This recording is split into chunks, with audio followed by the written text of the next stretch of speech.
Hello student, I am Ravina. Welcome to my science classes. हम 10th class के 6 chapter chemical reaction and कैटालाइस्ट के बारे में study कर रहे थे, जिसमें हमने फर्स्ट टॉपिक के बारे में स्टडी कर ली है। आज हम इसका सेकंड टॉपिक केमिकल इक्वेशन के बारे में स्टडी करेंगे। केमिकल इक्वेशन के बारे में स्टडी करने से पहले हम फर्स्ट टॉपिक के बारे में कुछ डिस्कस कर लेते हैं। तो हमने उसमें क्या पढ़ा था, चेंजेस। जो चेंजेस था उसको 2 टाइप से क्या किया गया था, क्लासिफाइड किया गया था, फिजिकल चेंजेस और केमिकल चेंजेस।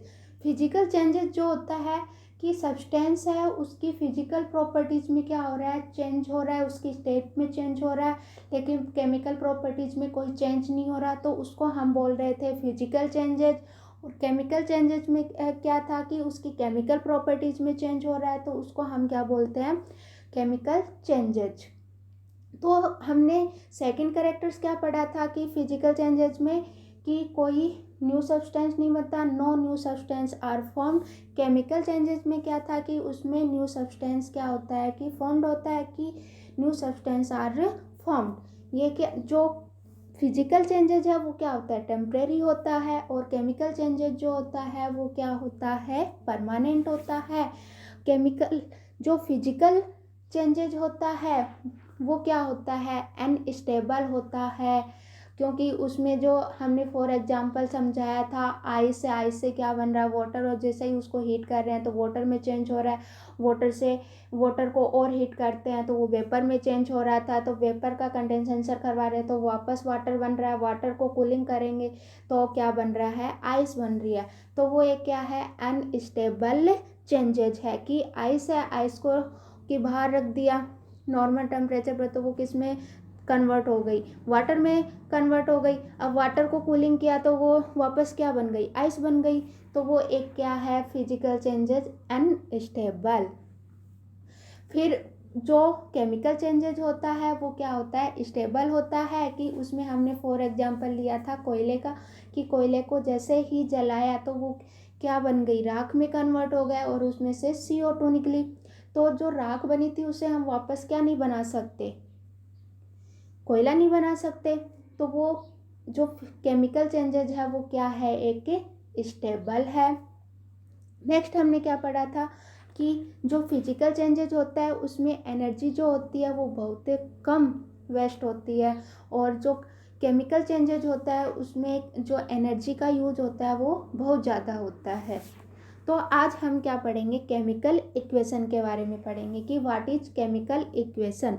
तो केमिकल इक्वेशन क्या है, तो हमने चेंजेज में पढ़ा था कि केमिकल चेंजेज, तो उसमें जो रिएक्शन हो रही है उन्हीं को हम, जो केमिकल चेंजेज है, जो सब्सटेंस है उसमें जो केमिकल चेंजेज हो रहा है उसको हम क्या बोल सकते हैं, केमिकल रिएक्शन। वो ही क्या होती है, केमिकल रिएक्शन।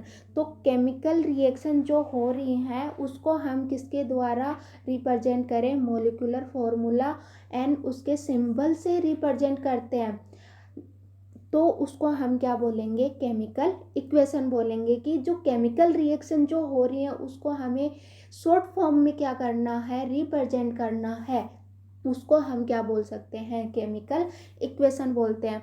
तो जैसे कि प्रोटीन है उसको जैसे ही ब्रेक डाउन करवाते हैं तो क्या बनता है, एमिनो एसिड बनता है, तो वो क्या हो रही है, एक केमिकल रिएक्शन हो रही है।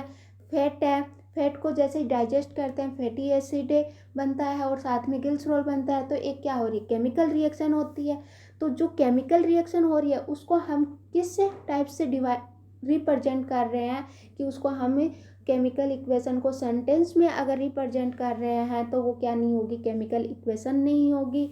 अगर जो सेंटेंस में रिप्रेजेंट न करके उसको हम शॉर्ट फॉर्म में रिप्रेजेंट करें तो उसको हम क्या बोल सकते हैं, केमिकल इक्वेशन बोलते हैं। कि जैसे कि फॉर एग्जांपल कि carbon on eating with oxygen form carbon dioxide, अगर सेंटेंस में रिप्रेजेंट किया तो इसको हम क्या नहीं बोल सकते, केमिकल इक्वेशन नहीं बोल सकते।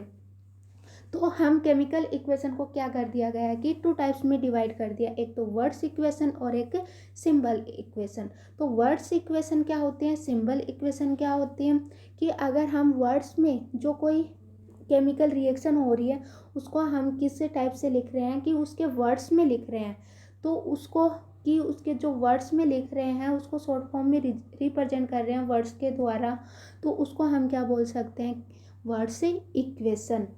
अगर हम उसके जो वर्ड्स लिखे हैं, वर्ड्स में जो केमिकल रिएक्शन लिख रहे हैं उसको अगर हम उसके सिंबल्स के द्वारा रिप्रेजेंट कर रहे हैं तो उसको हम क्या बोल सकते हैं, सिंबल्स इक्वेशन बोल सकते हैं। तो हम अब क्या पढ़ेंगे कि केमिकल इक्वेशन की डेफिनेशन, की केमिकल इक्वेशन की डेफिनेशन क्या होगी। तो केमिकल इक्वेशन की डेफिनेशन क्या हो जाएगी, the substance are represented by molecular formula and symbols in chemical reaction then it is called chemical reaction. कि केमिकल जो रिएक्शन है उसके अंदर जो सब्सटेंस है उसको हम रिप्रेजेंट किसके द्वारा कर रहे हैं कि मॉलिक्यूलर फॉर्मूला या सिंबल्स के द्वारा रिप्रेजेंट कर रहे हैं, कि सिंबल्स और मॉलिक्यूलर फॉर्मूले के द्वारा रिप्रेजेंट कर रहे हैं, उसको हम क्या बोलते हैं, केमिकल इक्वेशन। सॉरी ये गलती से मिस्टेक हो गई, यहाँ रिएक्शन की जगह क्या आएगा, इक्वेशन। तो इसको हम क्या बोल सकते हैं, केमिकल इक्वेशन। कि जो केमिकल रिएक्शन है उसको हमें शॉर्ट फॉर्म में रिप्रेजेंट करना ही क्या कहलाएगा, केमिकल इक्वेशन। तो फॉर एग्जांपल हमने लिया है carbon on heating with oxygen form carbon dioxide. तो इसको हम सेंटेंस में नहीं लिखकर किस में लिखा है, एक वर्ड्स इक्वेशन और सिंबल इक्वेशन में क्या किया है, रिप्रेजेंट किया है। तो इसमें हमने एग्जांपल क्या लिया कि कार्बन की रिएक्शन हम किसके साथ करवा रहे हैं, ऑक्सीजन के साथ करवा रहे हैं। ऑक्सीजन के साथ करवाने के बाद किसकी फॉर्मेशन हो रही है, कार्बन डाइऑक्साइड गैस की फॉर्मेशन। तो इस रिएक्शन को हमने किस में लिख दिया, वर्ड्स में लिख दिया। तो इसको हम कौन सी इक्वेशन बोलेंगे, वर्ड्स इक्वेशन बोलेंगे। फिर इसी रिएक्शन को हमने इसके मॉलिक्यूलर फॉर्मूला और सिंबल्स के द्वारा क्या कर दिया, रिप्रेजेंट कर दिया। कि कार्बन है, इसका सिंबल्स क्या होता है, सी होता है। ऑक्सीजन होता है, उसका मॉलिक्यूलर फॉर्मूला क्या होता है, O2 होता है। इसकी फॉर्मेशन से क्या बन रही है, कार्बन डाइऑक्साइड गैस बन रही है। तो इसका मॉलिक्यूलर फॉर्मूला क्या होता है, CO2 होता है। तो इसको हमने किससे रिप्रेजेंट किया है, सिंबल से और मॉलिक्यूलर फॉर्मूले से क्या किया है, केमिकल रिएक्शन को रिप्रेजेंट किया है। तो इसको हम क्या बोलेंगे, केमिकल इक्वेशन।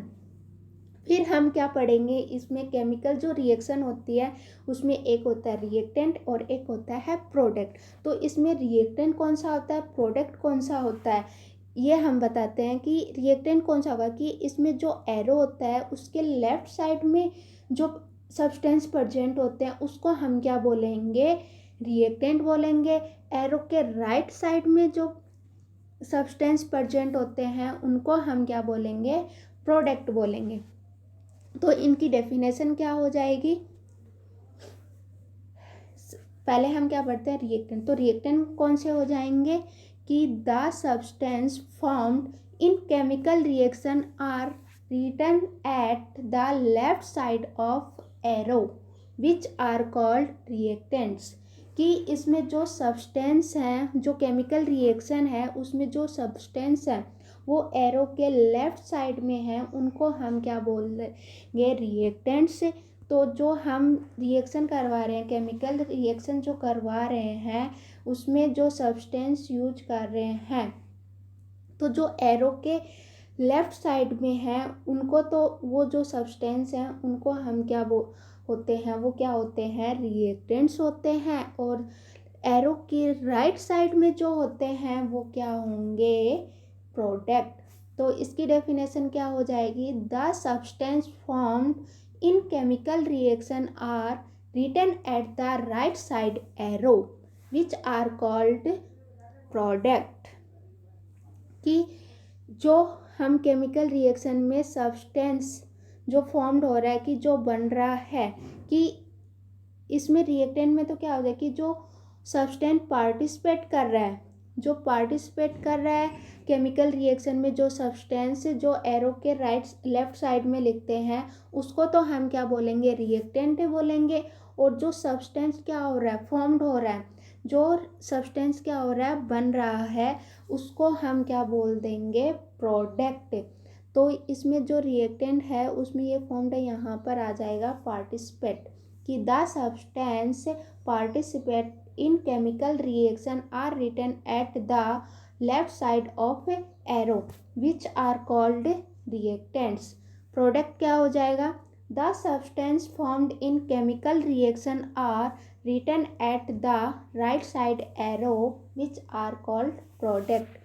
कि जो सब्सटेंस केमिकल रिएक्शन में पार्टिसिपेट कर रहा है, जो एरो के लेफ्ट साइड में लिखा जाता है, उसको तो हम क्या बोलते हैं, रिएक्टेंट्स बोलते हैं। और प्रोडक्ट कौन सा होगा, कि जो सब्सटेंस जो केमिकल रिएक्शन में सब्सटेंस फॉर्म्ड होता है, जो राइट साइड में लिखा जा एरो के राइट साइड में लिखा जाता है, उसको हम क्या बोलते हैं, प्रोडक्ट। तो ये हमारी क्या थी, केमिकल इक्वेशन।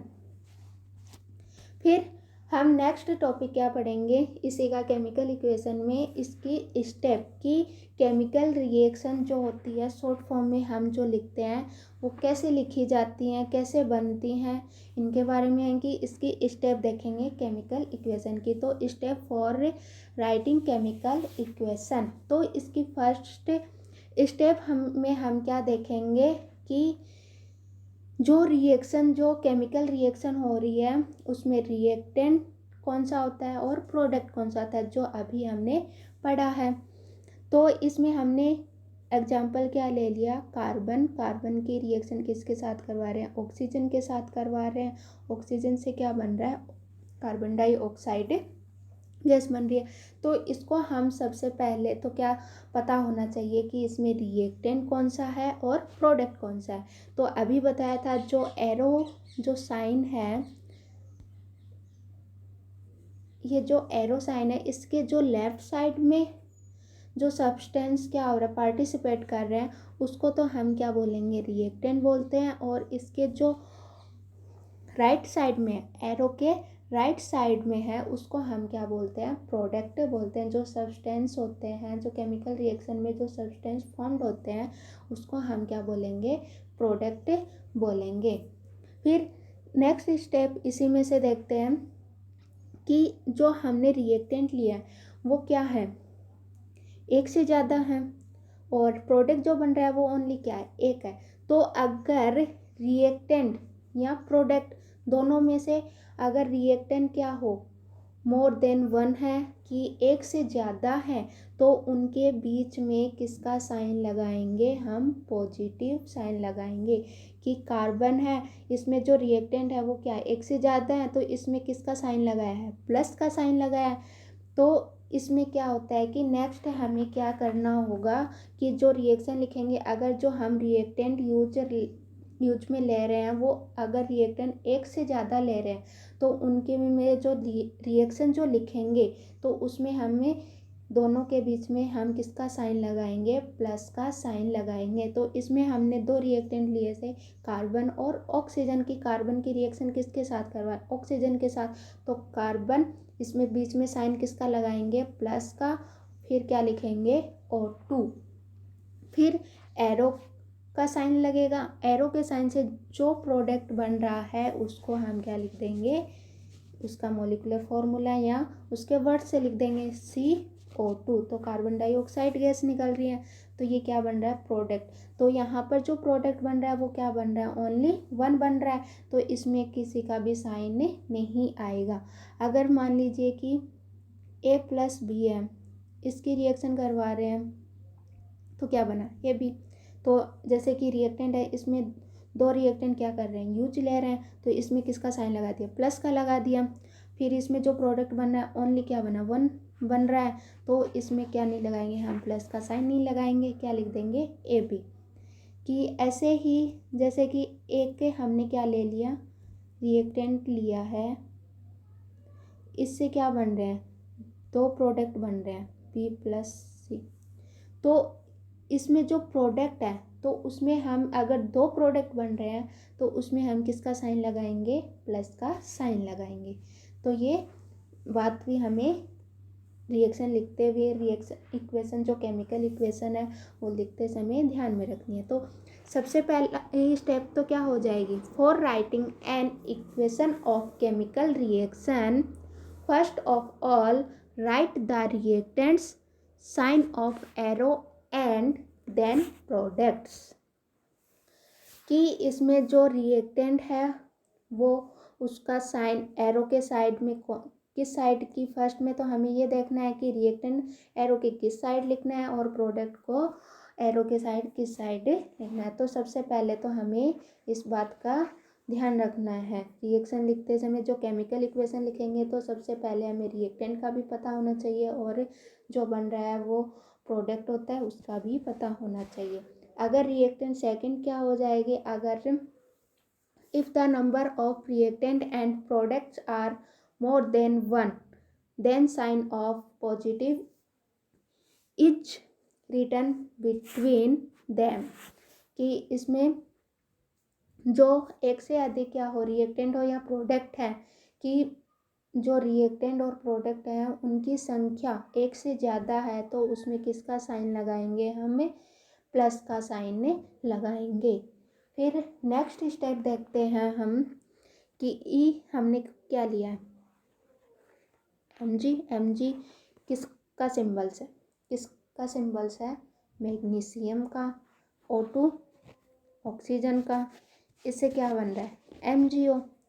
तो ये इसको क्या बोलेंगे, अगर इसको वर्ड्स में लिखेंगे तो इसको क्या लिखते हैं, मैग्नीशियम ऑक्साइड।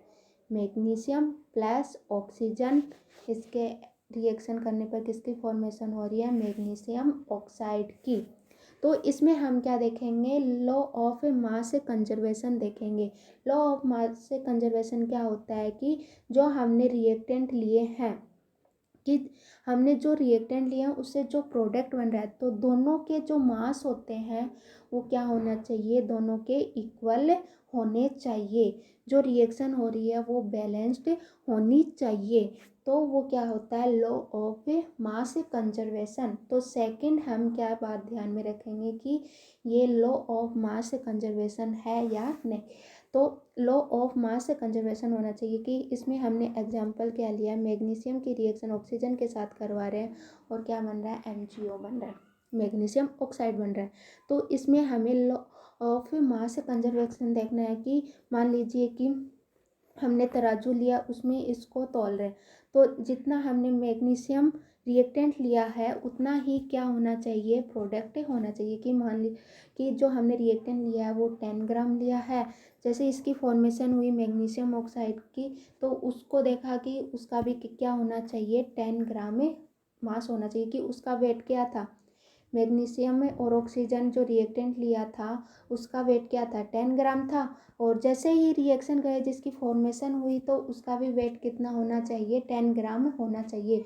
कि वो क्या करना चाहिए, मास ऑफ कंजर्वेशन लॉ जो हो रहा है वो फॉलो होना चाहिए।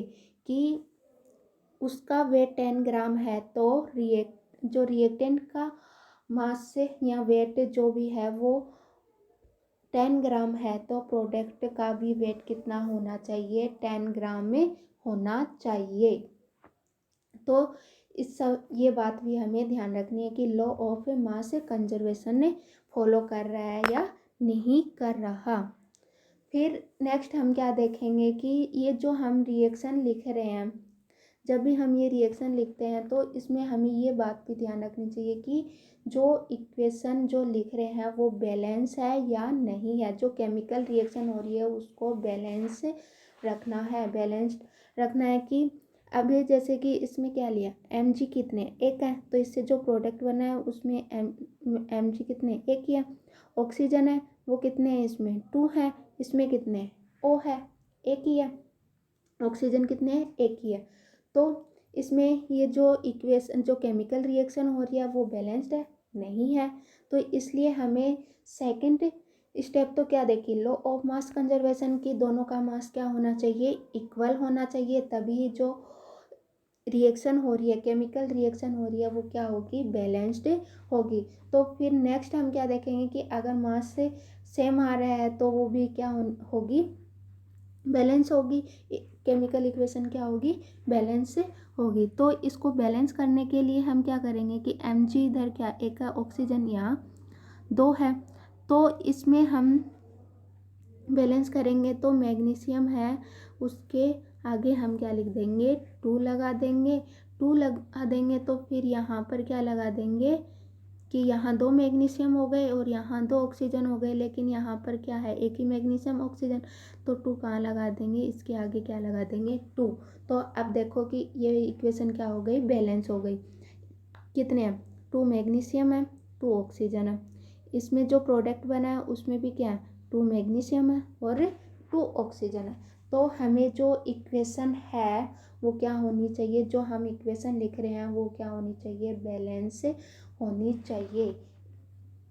फिर नेक्स्ट हम इसका एग्जांपल हम ये भी ले सकते हैं कि कार्बन है प्लस ऑक्सीजन है, ये भी ले सकते हैं कि इसमें जो कार्बन है बैलेंस से, जो लॉ ऑफ मास कंजर्वेशन कैसे देखते हैं कि कार्बन है, ये कितने पे है, एटॉमिक नंबर 12 प्लस ऑक्सीजन है 16, इसको मल्टीप्लाई किससे करेंगे, 2 से, कितने आ जाएंगे, इक्वल टू 32। तो 12 प्लस 32 कितने हो जाएंगे, 44। तो ये तो जो इसका मास है वो किसका मास आ गया, रिएक्टेंट का आ गया। अब जैसे ही जो प्रोडक्ट बना है उसका क्या निकालना है, हमें मास देखना है कि इक्वल है या नहीं है। तो इसमें देखेंगे तो कार्बन का कितना होता है, 12 होता है, प्लस ऑक्सीजन कितने, 2 है, तो 2 है तो 16, एटॉमिक नंबर 16 इंटू 2, तो 12 प्लस 32 इज इक्वल टू कितने आ जाएंगे, 44। तो दोनों का मास क्या हो रहा है, इक्वल हो रहा है। तो इसको हम क्या बोल सकते हैं, लॉ ऑफ मास कंजर्वेशन, कि ये लॉ ऑफ मास कंजर्वेशन क्या कर रहा है, फॉलो कर रहा है। और रिएक्शन भी क्या हो रही है, इसकी बैलेंस हो रही है। फिर नेक्स्ट स्टेप क्या देखेंगे कि अब इसी को लेते हैं, कार्बन प्लस ऑक्सीजन, इसकी रिएक्शन करवाई तो क्या बना, कार्बन डाइऑक्साइड। तो नेक्स्ट हमें ये भी देखना है कि लिखते समय हमें ये भी पता होना चाहिए कि जो हम केमिकल रिएक्शन करवा रहे हैं उसकी फिजिकल स्टेट क्या होती है, कि जो रिएक्टेंट है उसकी फिजिकल स्टेट क्या है, प्रोडक्ट जो बन रहा है उसकी फिजिकल स्टेट क्या है। तो फिजिकल स्टेट के बारे में भी पता होना चाहिए। और स्टेट के बारे में मैंने फर्स्ट क्लास में बताया था कि 3 टाइप्स की होती है, सॉलिड, लिक्विड और गैसीय। एक होती है एक्वस, तो एक्वस से सॉल्यूशन वाली होती है, उसको हम किसे रिप्रेजेंट करते हैं, ए क्यू से, ए क्यू से, इसको हम बोलते हैं एक्वस। तो इसमें हम जैसे कार्बन प्लस ऑक्सीजन और कार्बन डाइऑक्साइड की रिएक्शन करवा रहे हैं, तो जो कार्बन है वो कौन सी स्टेट में है, सॉलिड स्टेट में है, और ऑक्सीजन है वो कौन सी स्टेट में है, गैसीय स्टेट में है। तो कार्बन सॉलिड स्टेट में है तो इससे आगे हम क्या लिख देंगे, एस से क्या कर देंगे, रिप्रेजेंट कर देंगे कि जो कार्बन ले रहे हैं वो कौन सी स्टेट में है, सॉलिड स्टेट में लिया है। और जो ऑक्सीजन है वो क्या, कौन सी स्टेट में है, गैसीय स्टेट में। इससे जो रिएक्शन करवा रहे हैं, जो केमिकल रिएक्शन हो रही है जिसमें प्रोडक्ट बन रहा है, वो क्या बन रहा है, CO2 बन रहा है, और CO2 एक क्या है, गैस है। तो इसकी स्टेट कौन सी है, गैस है, तो उसके ब्रैकेट में हम क्या लिख देंगे, जी। तो हमें इसकी फिजिकल स्टेट के बारे में भी पता होना चाहिए, और जब भी हम रिएक्शन लिखेंगे तो उसकी स्टेट भी लिखेंगे। नेक्स्ट स्टेप हम क्या देखेंगे कि ये जो रिएक्शन हो रही है वो कितने टेम्परेचर पे हो रही है, कि जो नेक्स्ट स्टेप में क्या होता है कि ये एक टेम्परेचर के बारे में भी बताती है, प्रेशर के बारे में बताती है। अब जैसे कि ये रिएक्शन लिए कि नाइट्रोजन है, इसकी रिएक्शन हम हाइड्रोजन गैस के साथ करवा रहे हैं, तो क्या बन रहा है, अमोनिया गैस बन रही है।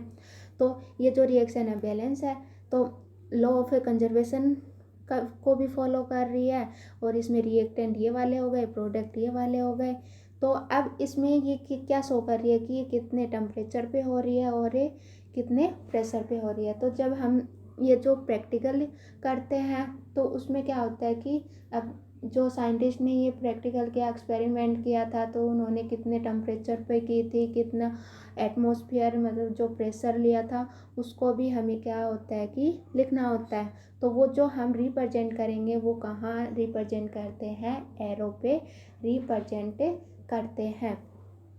तो जो हमने इस स्टेप के बारे में पढ़ेंगे, तो इस स्टेप में हमें क्या पता चल रहा है कि ये जो रिएक्शन है वो कितने टेम्परेचर पे हुई है और कितने प्रेशर पे हुई है। तो इसमें 773 केल्विन ये जो है, ये इसका क्या है कि इतने टेम्परेचर पे क्या हुई है, ये रिएक्शन हुई है।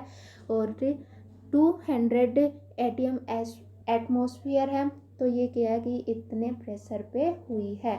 तो हमें ये भी पता होना चाहिए कि ये कितने टेम्परेचर पे हुई है और कितने प्रेशर पे हुई है। तो इसको हम जो रिप्रेजेंट करेंगे वो किस पे करेंगे, एरो के ऊपर क्या करेंगे, रिप्रेजेंट करेंगे।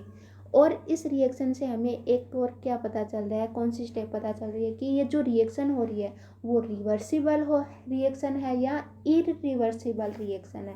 तो मैंने फर्स्ट क्लास में भी बताया था कि अगर हम इस एरो से डिनोट जो केमिकल रिएक्शन हो रही है वो अगर उसमें ये वाला एरो का साइन है तो वो कौन सी रिएक्शन होगी, रिवर्सिबल रिएक्शन होगी। कि रिवर्सिबल रिएक्शन क्या होती है कि reactant to product, product to reactant का बनना रिवर्सिबल रिएक्शन होती है। तो ये जो रिएक्शन है वो कौन सी रिएक्शन हो रही है, रिवर्सिबल रिएक्शन हो रही है। अगर ओनली वन एरो से डिनोट है, अब ये वाली रिएक्शन ही ले लो कि ये एक साइड एरो है, तो ये जो रिएक्शन होती है वो कौन सी रिएक्शन होती है, इरिवर्सिबल रिएक्शन होती है। इरिवर्सिबल रिएक्शन क्या होती है कि रिएक्टेंट से प्रोडक्ट का बनना, लेकिन प्रोडक्ट से वापस रिएक्टेंट का नहीं बनना, क्या कौन सी रिएक्शन कहलाती है, इरिवर्सिबल रिएक्शन कहलाती है। तो इस रिएक्शन से हमें ये भी पता होता है कि ये कौन सी रिएक्शन है, रिवर्सिबल रिएक्शन है या इरिवर्सिबल। अगर डबल साइन की डबल एरो साइन से डिनोट कर रहे हैं तो वो कौन सी रिएक्शन हो रही है, इरिवर्सिबल रिएक्शन हो रही है। और अगर एक साइड एरो है तो वो कौन सी है, इरिवर्सिबल रिएक्शन है। तो अब ये जो रिएक्शन है तो इसमें क्या पता चल रहा है कि ये कितने टेम्परेचर पे हो रही है, कितने प्रेशर पे हो रही है। टेम्परेचर और प्रेशर को हम कहाँ डिनोट करते हैं, एरो पर डिनोट करेंगे। और अगर डबल साइड एरो है तो वो कौन सी रिएक्शन हो रही है, रिवर्सिबल रिएक्शन हो रही है। अगर वन साइड एरो है तो वो कौन सी रिएक्शन हो रही है, इरिवर्सिबल रिएक्शन हो रही है। नेक्स्ट स्टेप हम देखेंगे कि ये नेक्स्ट स्टेप में क्या देखना है कि ये एक्जोथर्मिक होती है एंड एक्जोथर्मिक। इसमें हम क्या देखेंगे कि ये एक्जोथर्मिक होगी या एंडोथर्मिक रिएक्शन होती है। तो अब एक्जोथर्मिक क्या होता है, एंडोथर्मिक क्या होता है, कि अब मान लीजिए कि एक्जो एक है, एक्जो एक है एंडो।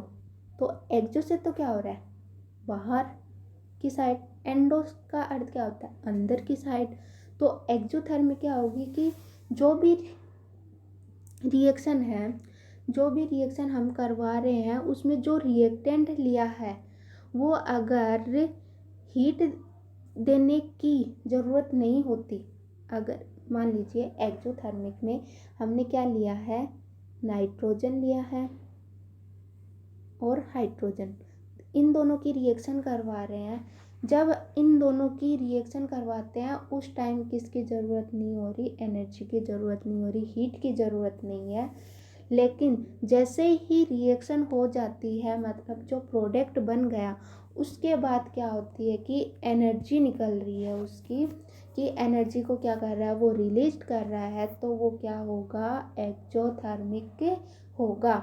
तो अब मान लीजिए एक एग्जांपल, दूसरा एग्जांपल लेते हैं कि चूना, वाइट चूना है, कि जैसे हम घर पर पेंट करवाते हैं, तो जैसे चूना लिया, चूने को जैसे ही हमने पानी में डाला, जैसे चूना है उसकी रिएक्शन किसके साथ करवाई, वाटर के साथ करवाई, तब तो उसमें कुछ नहीं हुआ। लेकिन जैसे ही जो प्रोडक्ट बना, प्रोडक्ट बनने के बाद क्या हुआ कि जैसे ही उसको पानी में डाल दिया, तो उसमें क्या हुआ कि बुलबुले उठे और वो बहुत तेज क्या हो गया, हीट हो गया। तो जैसे कि हम घर में जैसे पेंट करवाते हैं, तो जैसे ही उसको हम को जो चूना होता है उसको पानी में डालते हैं, तो वो क्या होता है, बुलबुलों की सहायता से क्या होता है, गर्म होता जाता है। तो वो क्या हो रही है, उसमें हीट हो रही है, या एनर्जी जो हो रही है वो क्या हो रही है, रिलीज हो रही है। पहले तो उसमें क्या थी कि कोई एनर्जी क्या नहीं हो रही थी, रिलीज नहीं हो रही थी। लेकिन जैसे ही उसके साथ केमिकल रिएक्शन करवाई, जो प्रोडक्ट बना, तो उसमें क्या हुआ कि एनर्जी जो हुई वो क्या रिलीज होना क्या हो गई, स्टार्ट हो गई। तो उसको हम क्या बोल सकते हैं, एक्जोथर्मिक। तो जो एक्जोथर्मिक होता है उसको हम कौन से साइन से रिप्रेजेंट करेंगे, प्लस से, पॉजिटिव साइन से क्या करेंगे, रिप्रेजेंट करते हैं। तो अब जो ये रिएक्शन करवा रहे हैं नाइट्रोजन की हाइड्रोजन के साथ, तो जैसे ही नाइट्रोजन की हाइड्रोजन के साथ रिएक्शन करवाई, तो उस समय पर तो क्या हुआ कि इसको एनर्जी थी उसकी, कोई रिलीज नहीं हो रही थी, एनर्जी कोई रिलीज नहीं हो रही थी। जैसे ही रिएक्शन करवाई अमोनिया गैस में, क्या हो गई कि एनर्जी क्या होने लग गई, रिलीज होने लग गई। तो वो कौन सी रिएक्शन हो गई, एक्जोथर्मिक। तो इसमें जो जितनी एनर्जी रिलीज हो रही है उसको हम प्लस साइन लगा के लिख दें। तो इसमें रिएक्शन करवाई तो कितनी एनर्जी रिलीज हो रही है, 10.5 किलो कैलोरी पर मोल एनर्जी क्या हो रही है, रिलीज हो रही है। तो ये रिएक्शन कौन सी हो रही है, एक्जोथर्मिक रिएक्शन है। फिर नेक्स्ट एक कौन सा था, एंडोथर्मिक। तो एंडोथर्मिक क्या होगा, इसका अपोजिट हो जाएगा, कि जो रिएक्टेंट है उसको उस टाइम पर ही क्या हो रही है कि एनर्जी जो है उसकी ज़रूरत है। कि जैसे ही वो रिएक्शन करवा रहे हैं, कि नाइट्रोजन ऑक्सीजन की रिएक्शन करवा रहे हैं, तो उसको उसी टाइम पे क्या हो रही है कि एनर्जी की ज़रूरत है, हीट की ज़रूरत है। तो वो कौन सी होगी कि उसको वो एनर्जी को क्या कर रहा है, एक्सेप्ट कर रहा है। तो उसको हम क्या बोलेंगे, एंडोथर्मिक। कि एनर्जी को रिलीज करना एक्जोथर्मिक होगा, और एनर्जी को एक्सेप्ट करना उसको हम क्या बोलेंगे, एंडोथर्मिक। तो अब फॉर एग्जांपल ले लेते हैं कि जैसे कि हम घर में खाना बनाते हैं, जैसे कि दाल है, हमें दाल बनानी है, तो उसको हम क्या है कि उसको हीट की ज़रूरत है। अगर हम दाल ऐसे की रख देंगे तो ऐसे अपने आप थोड़ी ना बन जाएगी, उसको जैसे ही हीट देंगे तभी तो क्या बनेगी, दाल बनेगी। तो उसको क्या है, एनर्जी की ज़रूरत है। तो वो एक क्या है, एंडोथर्मिक है। कि उसके अंदर क्या है कि उसको एनर्जी की ज़रूरत है। जैसे ही एनर्जी मिलेगी तो उसकी रिएक्शन क्या होगी, स्टार्ट होगी, और क्या बनेगा, प्रोडक्ट बनेगा। तो उसको हम क्या बोलेंगे, एंडोथर्मिक। तो नाइट्रोजन की रिएक्शन ऑक्सीजन के साथ करवा रहे हैं, तो क्या बन रहा है, NO2 बन रहा है। तो इसमें जो एनर्जी हो रही है उस कितनी एनर्जी की एक्सेप्ट की है, उसको हम रिप्रेजेंट किससे करेंगे, कौन से साइन से करेंगे, एंडोथर्मिक को माइनस से। अगर वो एंडोथर्मिक है तो उसको किससे रिप्रेजेंट करेंगे, माइनस से रिप्रेजेंट करके। तो इसमें जो जितनी एनर्जी दी है उसको, तो कितनी दी है, 21.6 किलो कैलोरी पर मोल एनर्जी क्या दी है, इस रिएक्टेंट को दी है। तो वो कौन सा हो जाएगा, एंडोथर्मिक। तो हमें रिएक्शन में ये भी पता होना चाहिए कि ये एंडोथर्मिक है या एक्जोथर्मिक रिएक्शन है। अगर मान लीजिए उसमें प्लस साइन आ रहा है, प्लस, इसको जो है ये एनर्जी याद नहीं रहती, तो इसको हम इस साइन से भी क्या कर सकते हैं, डिनोट कर सकते हैं। कि अगर उसमें एक्जोथर्मिक है तो हम क्या लगा सकते हैं, प्लस से ये वाला साइन लगा देंगे, तो वो क्या हो जाएगी कि ये एक्जोथर्मिक है। अगर नेगेटिव चार्ज लगा रहे हैं तो वो कौन सी है, एंडोथर्मिक रिएक्शन है। तो एक्जोथर्मिक है उसके लिए कौन सा साइन रिप्रेजेंट करते हैं, पॉजिटिव, और एंडोथर्मिक है तो उसके लिए कौन सा साइन रिप्रेजेंट करते हैं, नेगेटिव। तो इस रिएक्शन से हमें कौन सी स्टेप पता चलती है कि ये एक्जोथर्मिक है या एंडोथर्मिक है। फिर नेक्स्ट स्टेप में हम क्या देखेंगे कि जो रिएक्शन हो रही है उसमें अगर ये कोई एरो है उसके ऊपर कुछ परजेंट है, मतलब अब ये एरो है इस पर क्या परजेंट है, एन आई जो होता है उसको हम बोलते हैं निकल। तो ये जो इसके ऊपर परजेंट है इसको हम क्या बोलते हैं, कैटालाइज्ड। अभी हम ये जो चैप्टर पढ़ रहे हैं इसमें नेक्स्ट टॉपिक क्या है कि केमिकल रिएक्शन पढ़ेंगे, इसके बाद हम क्या पढ़ेंगे, कैटालाइज्ड के बारे में पढ़ेंगे। तो कैटालाइज्ड का यूज किस में होता है, कैसे होता है, ये इसके बारे में हम आगे डिटेल से पढ़ेंगे। लेकिन जो रिएक्शन होती है उसमें किसका यूज होता है, कैटालाइज्ड का भी यूज होता है। तो एरो के ऊपर अगर कैटालाइज्ड पर कुछ परजेंट है, मतलब कि यहाँ पर एन परजेंट है, निकल परजेंट है, तो इसमें क्या हो रहा है कि ये किसकी परजेंस में हो रही है रिएक्शन, कैटालाइज्ड की परजेंस में हो रही है। तो अब जैसे कि इसमें एथिन है, एथिन की रिएक्शन हाइड्रोजन के साथ करवा रहे हैं, किसकी परजेंस में करवा रहे हैं, कैटालाइज्ड की परजेंस में करवा रहे हैं, तो क्या बन रहा है, एथेन बन रहा है। तो इसमें हम एक किसका यूज कर रहे हैं, कैटालाइज्ड का हो रहा है। तो रिएक्शन जो करवाते हैं उसमें किसका यूज होता है, कैटालाइज्ड का भी यूज होता है। तो ये हमारी क्या थी, step for writing chemical equation जो हमने देखी हैं, वो केमिकल इक्वेशन की स्टेप देखे हैं कि जो केमिकल रिएक्शन लिखते हैं तो किन किन बातों का हमें ध्यान रखना चाहिए कि केमिकल रिएक्शन कैसे लिखी जाती है। तो नेक्स्ट हम क्या पढ़ेंगे, कैरेक्टरिस्टिक्स ऑफ केमिकल इक्वेशन कि इसके कैरेक्टर से क्या होंगे। तो अभी जो हमने स्टेप्स से पढ़ी हैं इनसे ही पता चल रहा है कि इसके कैरेक्टर से क्या हो जाएंगे। तो फर्स्ट कैरेक्टर्स तो क्या किन की इंफॉर्मेशन दे रहा है कि नंबर ऑफ मॉलिक्यूल, कि जो केमिकल इक्वेशन लिखेंगे तो वो किससे रिप्रेजेंट करते हैं, नंबर ऑफ मॉलिक्यूल्स, और साथ में इसमें लॉ ऑफ मास कंजर्वेशन है। तो जो हम इक्वेशन लिख रहे हैं उसमें केमिकल इक्वेशन को किससे लिखेंगे, नंबर ऑफ मॉलिक्यूल्स और मास के, कि उसकी जो उसको रिएक्शन को बैलेंस्ड भी करना है और किससे रिप्रेजेंट करना है कि नंबर ऑफ मॉलिक्यूल्स से। तो इसके बारे में भी जो रिएक्टेंट और प्रोडक्ट हैं उसमें कि कितने नंबर ऑफ मॉलिक्यूल्स हैं, कितने मास है, तो उसके बारे में भी हमें पता लग रहा है। सेकंड कैरेक्टर क्या हो जाएगी कि उसकी physical state of substance is obtained, कि कोई पदार्थ है उसकी फिजिकल स्टेट के बारे में है का पता चल रहा है कि उसमें जो फिजिकल स्टेट है वो फिजिकल स्टेट कौन सी है, लिक्विड है, सॉलिड है, गैस है। तो सेकंड कैरेक्टर्स क्या हो जाएगा, physical state of substance is obtained. Third क्या हो जाएगा कि ये कितने टेम्परेचर पे हो रही है, कितने प्रेशर पे हो रही है, कैटालाइज्ड की प्रेजेंस में हो रही है, कि ये जो केमिकल रिएक्शन हो रही है वो किस किस की प्रेजेंस में हो रही है, कि प्रेशर की भी इसको आवश्यकता होती है और कैटालाइज्ड की भी होती है और टेम्परेचर की भी।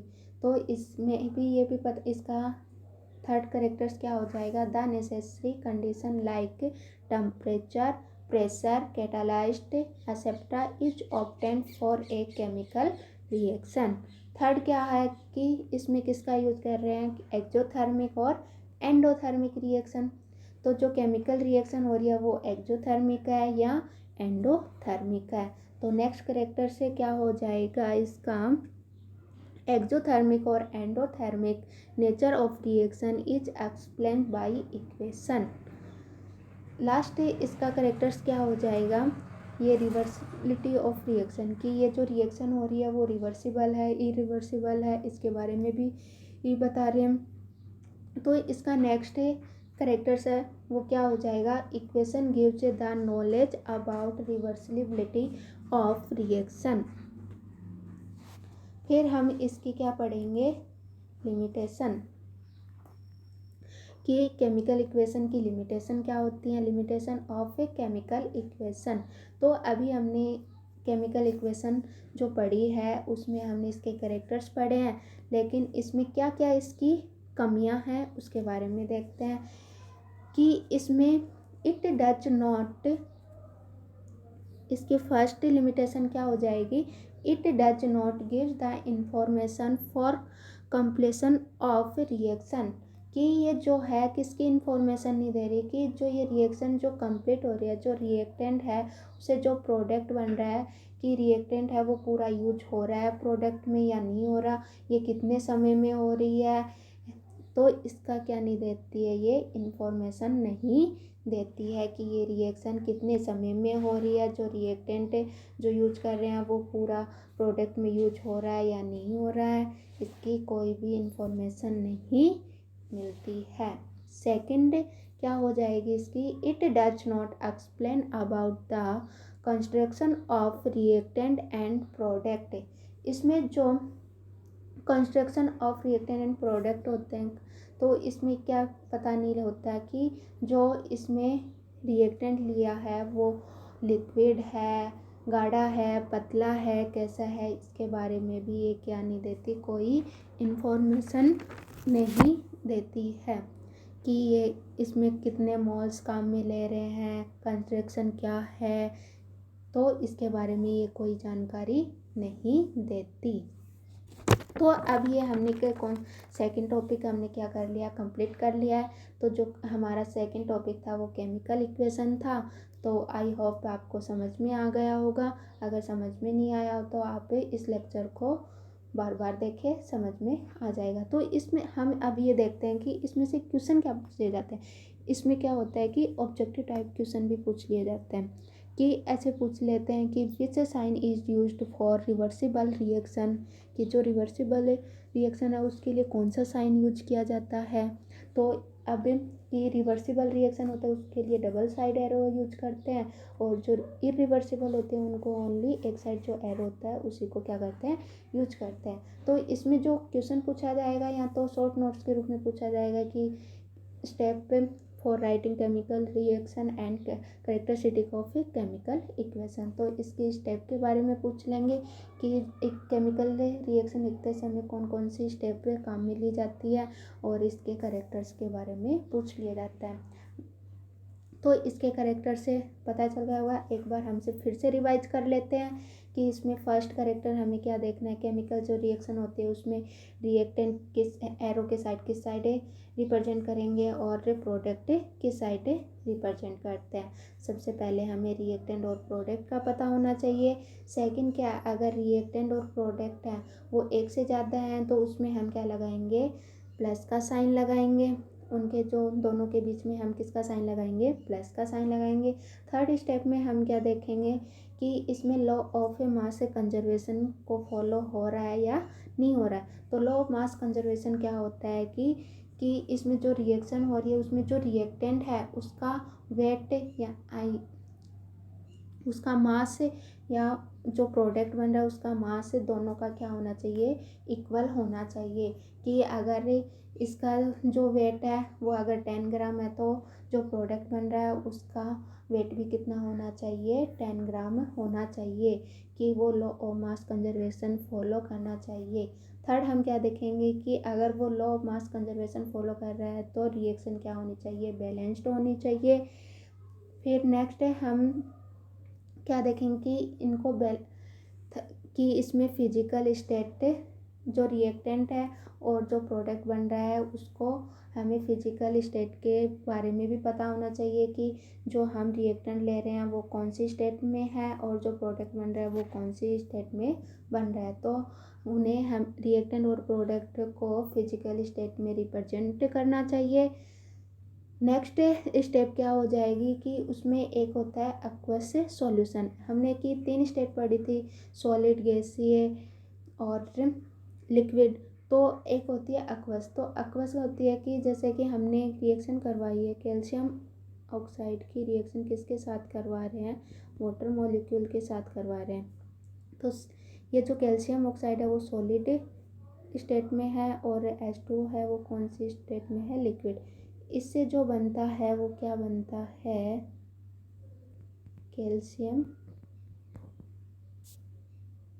हाइड्रोक्साइड। क्या बनता है, कैल्शियम हाइड्रोक्साइड। जो कैल्शियम हाइड्रोक्साइड बनता है वो क्या है, एक्वस स्टेट में है। कि जो CaO है, कैल्शियम ऑक्साइड है, वो क्या है, चूना है। चूने को जैसे ही पानी में डालेंगे तो दोनों क्या हो जाएंगे, आपस में घुल जाएंगे। कि जो सॉल्यूशन बनेगा वो क्या बनेगा, कैल्शियम हाइड्रोक्साइड बनेगा। तो जो सॉल्यूशन बनता है, जो जलीय विलयन बनता है, उसको हम क्या बोलेंगे, एक्वस बोलेंगे। कि एक्वस से सॉल्यूशन है। कि ये जो है कि जैसे चूना लिया, चूने को हमने वाटर में डाला तो जैसे ही वो घुलेगा तो वो क्या हो जाएगा, ये क्या है, एक्वस से सॉल्यूशन है। जैसे ही वो वाटर में क्या हो जाए, घुल जाएगा, तो उसको हम क्या बोलेंगे, एक्वस से सॉल्यूशन बोलेंगे। तो नेक्स्ट क्या हो, नेक्स्ट स्टेप में क्या देखेंगे कि ये जो रिएक्शन है इसमें अगर डबल साइड एरो यूज हो रहा है तो वो रिवर्सिबल रिएक्शन हो रही है। वन साइड एरो है तो वो कौन सी रिएक्शन है, इरिवर्सिबल रिएक्शन है। तो एरो से हम किसका पता लगा सकते हैं कि ये जो है रिवर्सिबल रिएक्शन हो रही है या इरिवर्सिबल रिएक्शन हो रही है। नेक्स्ट स्टेप हम क्या देखेंगे कि जो डबल साइड एरो है या वन साइड एरो है, उसके ऊपर अगर टेम्परेचर और प्रेशर क्या हो रहा है कि यूज हो रहा है, तो हमेशा जो टेम्परेचर और प्रेशर होता है वो किसके ऊपर लिखा जाता है, एरो के ऊपर लिखा जाता है। तो इसमें टेम्परेचर और प्रेशर जो होते हैं वो एरो के साइन के ऊपर लिखे जाते हैं। तो इसमें किसकी ज़रूरत होती है कि टेम्परेचर और प्रेशर की भी आवश्यकता होती है। तो इसमें टेम्परेचर और प्रेशर को भी लिखा जाता है, और जो किसके ऊपर लिखा जाता है, एरो के ऊपर लिखा जाता है। नेक्स्ट हम क्या देखेंगे कि ये एक्सोथर्मिक एंड एंडोथर्मिक। तो एक्सोथर्मिक क्या होता है कि जिसमें जो रिएक्टेंट है जैसे रिएक्टेंट है उस टाइम पर तो उसने कोई एनर्जी रिलीज नहीं की, कि उसको उस टाइम तो किसी एनर्जी की ज़रूरत नहीं थी। जैसे ही उसने रिएक्शन की और जो प्रोडक्ट बना तो उस टाइम क्या हुआ, उसने एनर्जी रिलीज करना क्या कर दिया, स्टार्ट कर दिया। तो उसको हम क्या बोलेंगे, एक्सोथर्मिक बोलेंगे। तो एक्सोथर्मिक होता है उसको हम कौन से साइन से रिप्रेजेंट करेंगे, प्लस से रिप्रेजेंट करेंगे। अगर प्लस में जो एनर्जी लिख रहे हैं तो वो कौन सी है, एक्सोथर्मिक है। एंडोथर्मिक में क्या होती है, जैसे ही रिएक्टेंट है वो रिएक्शन करना स्टार्ट करता है तो उसको एनर्जी की जो जैसे ही हम एनर्जी देंगे तभी वो क्या करना स्टार्ट करेगा, रिएक्शन करना स्टार्ट करेगा। तो वो क्या होता है, एंडोथर्मिक। कि इसमें रिएक्शन जो कर रहे हैं, रिएक्टेंट है, उसको रिएक्शन में किसकी ज़रूरत पड़ रही है, एनर्जी की आवश्यकता है। तो उसको हम क्या बोलेंगे, एंडोथर्मिक। एंडोथर्मिक होता है उसको माइनस से क्या करते हैं, रिप्रेजेंट करते हैं। इसका साइन क्या होता है, माइनस। अगर जो एनर्जी माइनस में लिखी जा रही है तो वो रिएक्शन कौन सी हो रही है, एंडोथर्मिक। नेक्स्ट हम क्या देखेंगे कि इसमें कैटालाइस्ट का भी क्या होता है, यूज होता है। अगर एरो के ऊपर कोई मेटल लिखा हुआ है, नॉन मेटल की निकल लिखा हुआ है, प्लेटिनम लिखा है, प्लेडियम लिखा है, तो वो एक क्या है कि वो रिएक्शन हो रही है, वो किसकी प्रेजेंस में हो रही है, कैटालाइस्ट की प्रेजेंस में हो रही है। तो ये हमने क्या पढ़ी थी, स्टेप बाय स्टेप पढ़ी थी कि केमिकल इक्वेशन लिखते समय कौन कौन से स्टेप की ज़रूरत होती है, किस किस स्टेप को हमें ध्यान रखना है। तो आज का टॉपिक यहीं कंप्लीट होता है। अब नेक्स्ट टॉपिक हम नेक्स्ट क्लास में देखेंगे। Okay, thank you. और मेरे